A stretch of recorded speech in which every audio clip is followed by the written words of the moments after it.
Third quarter की energy. So let's C third quarter मतलब अगस्त September October. सो अगस्त September अक्टूबर आपके लिए कैसे रहने वाले हैं, और we have many cards for August September October. So let's see क्या आया है अगस्त सितंबर अक्टूबर के लिए। सो आप सन मून राइजिंग जैसे भी आप एरीज से मेष राशि से कनेक्ट करते हैं उसके लिए आप ये दे सकते हैं।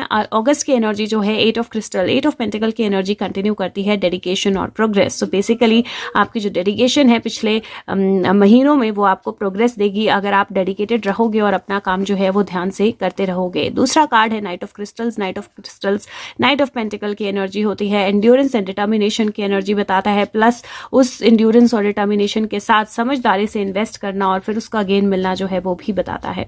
तीसरा कार्ड जो है नाइट ऑफ शेल्स का कार्ड आया है। Night of shells night of cup होता है, चार्म और पैशन की एनर्जी बताता है, बट उसके साथ में ध्यान से सोच समझ के अपनी एनर्जी को धीरे धीरे इन्वेस्ट करना, अपने इमोशंस को धीरे धीरे एक्सप्रेस करना वो बहुत ज्यादा जरूरी होता है।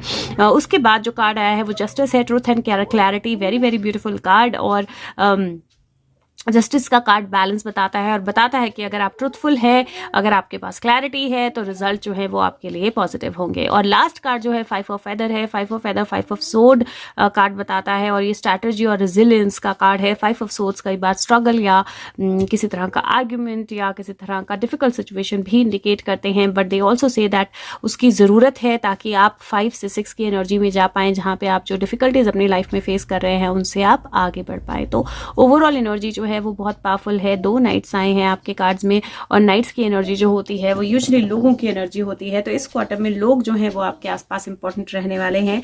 और कहीं मुझे इस क्वार्टर में जिस तरह की एनर्जीज दिखाई दे रही हैं, मुझे ऐसा लग रहा है जैसे जुलाई और अगस्त ये काफ़ी ज़्यादा स्ट्रॉन्ग मंथ्स होने वाले हैं और जुलाई और अगस्त में आप जो करते हो उसका रिजल्ट आपको सितंबर तक दिखाई देने वाला है। और थोड़ा सा केयरफुल रहना, थोड़ा सा बैलेंस्ड रहना जो है वो बहुत ज़्यादा ज़रूरी होगा।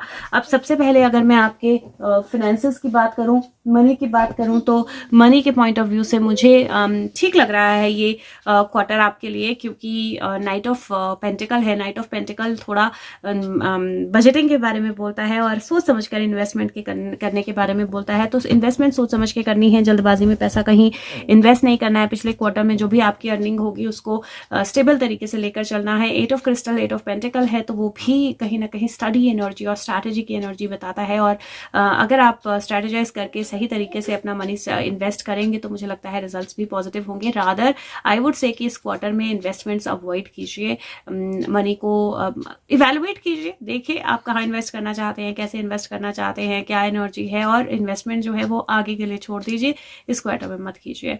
और बजटिंग बहुत इंपॉर्टेंट रहने वाली है। दूसरी एनर्जी अगर मैं आपके हेल्थ की एनर्जी बोलूँ तो हेल्थ के पॉइंट ऑफ व्यू से सबसे पहले तो अपने लेग्स लिम्स का आपने ध्यान रखना है। लेग्स आर्म्स लिम्स में पेन जो है वो मुझे थोड़ी सी दिखाई दे रही है, हो सकती है। अपनी डाइट को बैलेंस रखना है और साथ में वाटर इनटेक का खास ख्याल रखना है। आपने अपने आप को स्टार्व नहीं करना है बिल्कुल भी और ओवरफीड भी नहीं करना है। तो इन चीज़ों का आपने ध्यान रखना है। बाकी अदरवाइज मेजर कोई इशू नहीं है, बट ये आपने बैलेंस का ज़रूर ध्यान रखना है, ओवरफीड नहीं और स्टार्विंग भी नहीं, इस चीज़ का आपने बहुत ध्यान रखना है। और अगर मैं आपके रिलेशनशिप्स की बात करूँ तो रिलेशनशिप्स के पॉइंट ऑफ व्यू से मुझे ऐसा लगता है कि एक तो अपने रिलेशनशिप्स में बैलेंस लाना, थोड़ा सा पेशेंस रखना बहुत ज़्यादा ज़रूरी रहने वाला है। जितना आप पेशेंस रहोगे उतना ज़्यादा आपकी एनर्जीज जो है फेवरेबल होंगी। अगर मैं देखूं आपके कार्ड्स तो कहीं मुझे ऐसी इंडिकेशन लगती है जहां पर इस टाइम में लोग आपकी लाइफ में आ सकते हैं। किसी प्रपोजल का आप वेट कर रहे थे तो हो सकता है कि वो प्रपोजल बहुत स्लोली लेकिन आपकी तरफ आए। आपने किसी को प्रपोज करना था तो आप उसके बारे में सोचो और किसी को प्रपोज करो, या आपकी रिलेशनशिप में आप अपने आप को एक्सप्रेस करना शुरू करो, या फैमिली से रिलेशनशिप से किसी तरह की कोई मेंटर कोई गाइड आपकी तरफ आए, क्योंकि लोगों की एनर्जी है यहाँ पर 2 नाइट्स है और नाइट्स जो होते हैं वो अभी पूरी तरह मैच्योर एनर्जी में नहीं होते हैं। तो आपको थोड़ा सा अपने आप को बैलेंस रखना पड़ेगा कि जल्दबाजी में आप डिसीजंस ना ले लो। और साथ में अपने इमोशंस जब आपने एक्सप्रेस करने हैं तो वो भी बहुत बैलेंस्ड वे में एक्सप्रेस करने हैं, आपने जल्दबाजी में नहीं करने हैं। क्योंकि दोनों ही नाइट्स जो है ना, नाइट्स जल्दबाजी की एनर्जी नहीं होते। नाइट्स जो हैं वो स्मूथ एनर्जी होते हैं, जो आराम से धीरे धीरे करने वाली बात होती है। तो वो आपने ध्यान रखना है। दूसरा, अगर कहीं किसी तरह का रिलेशनशिप में इशू चल रहा था एंड यू वर थिंकिंग कि मैं क्या करूं, तो आप वो स्टेप, हो सकता है आप वो स्टेप लो और आप उस रिलेशनशिप से बाहर आना जो है उसके लिए कोई लीगल एक्शन लो, लेकिन वो लीगल एक्शन जो है ना वो एकदम फ्रूटफुल नहीं होगा। थोड़ा सा स्ट्रगल और थोड़ा सा फाइट जो है वो मुझे इंडिकेट हो रही है। तीसरा, आपने ना आर्ग्यूमेंट्स अवॉइड करने हैं, बहुत बैलेंस्ड होकर कम्युनिकेट करना है, क्योंकि मुझे ऐसा लगता है जैसे अगर आप इम्बैलेंस होकर कम्युनिकेट करेंगे या सही से चीज़ें नहीं बोलेंगे, एक्सप्रेस नहीं करेंगे, तो थोड़ी सी दिक्कत जो है, फाइट या लड़ाई वाली दिक्कत थोड़ी सी हो सकती है। तो आपने वो ध्यान रखना है। Specially be more careful in the सितंबर, मंथ ऑफ सितंबर। अगर मैं आपके करियर की बात करूं तो करियर के पर्सपेक्टिव से मुझे ओवरऑल एनर्जी ठीक दिखाई दे रही है। मुझे लगता है कि अगर आप किसी ग्रोथ या एक तरह से प्रोग्रेस या प्रमोशन उसकी वेट कर रहे थे, तो मुझे लगता है थोड़ा सा वेट और करना पड़ेगा, बिकॉज अभी इमिडिएटली नहीं है। अगर किसी तरह का कोई ऐसी चीज़ आपके वर्क प्लेस पे होती है या हुई जो आपको इनजस्टिस लगी, तो बहुत जल्दी लड़ाई में ना पड़े, बहुत जल्दी हथियार ना उठा लें, थोड़ा सा टाइम करें, थोड़ा रखें, थोड़ा सा पेशेंस रखें, क्योंकि ये जो क्वार्टर है ये पेशेंस का क्वार्टर है। चीज़ें जैसे दिखेंगी वैसी होंगी नहीं, तो थोड़ा सा इवेलुएट करने का, थोड़ा सा पेशेंस से डिसीजन लेने का, थोड़ा सा पेशेंस से सोचने का उसका क्वार्टर है। और आपको ये ध्यान रखना है, patience are going to be must, they are going to be the key, और अल्टीमेटली फिर रिजल्ट आपको पॉजिटिव मिलेगा। आर्ग्यूमेंट्स अवॉइड करने हैं वर्क प्लेस पे भी जितना हो सके। नंबर ऑफ द मंथ की बात करूँ, नंबर ऑफ द क्वार्टर की बात करूँ, तो नंबर ऑफ द क्वार्टर आपके लिए होगा नंबर 3।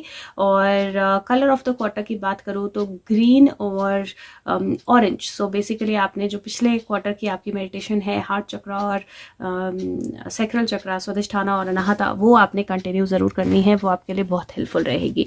अब देख लेते हैं मैसेज ऑफ द क्वार्टर आपके लिए क्या है।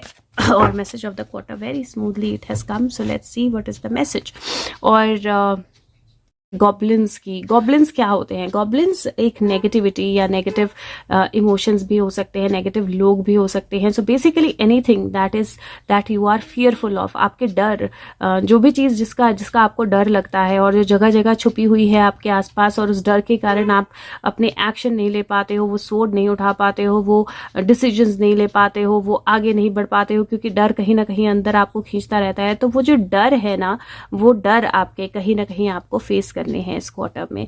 और ये जो एनर्जी है ये बोलती है कि आपके अंदर वो एबिलिटी है अपने डर को फेस करने की। और एक्चुअली अगर गॉब्लिन्स को आप एक बार फेस कर लो, अपने डर को अगर आप फेस कर लो, तो वो पावरलेस हो जाता है, और वो पावरलेस हो जाता है तो वो आपको कभी ओवर पावर नहीं कर सकता है। तो मुझे लगता है कि ये क्वार्टर जो है ये लिटरली बोलता है फेस योर फियर्स। आपको बहुत ज्यादा जरूरी है अपने डर को फेस करना, और डर को फेस करके उसको हमेशा के लिए अपने आप के अंदर से हटा देना। और 5 ऑफ फेदर्स कहीं ना कहीं वही एनर्जी बोलता है कि अगर आप रिजिलेंट हो, स्ट्रैटेजी ठीक से बनाते हो, तो आप अपने डर को फेस कर सकते हो, डर को फेस करके आगे बढ़ सकते हो। और उसकी ऊर्जा जो है, वो जो एनर्जी है, वो आपको सारी लिमिटेशन से आगे लेकर जाएगी। तो ओवरऑल काफी पॉजिटिव एनर्जी है, और आपको ध्यान रखना है कि आप अपने डर को फेस करो, डर से डरो मत। और ये क्वार्टर जो है फिर ये एक अच्छे नोट पे आपके लिए खत्म हो सकता है और लर्निंग अच्छी दे सकता है। अब बात करते हैं लास्ट क्वार्टर की, कैसा रहने वाला है।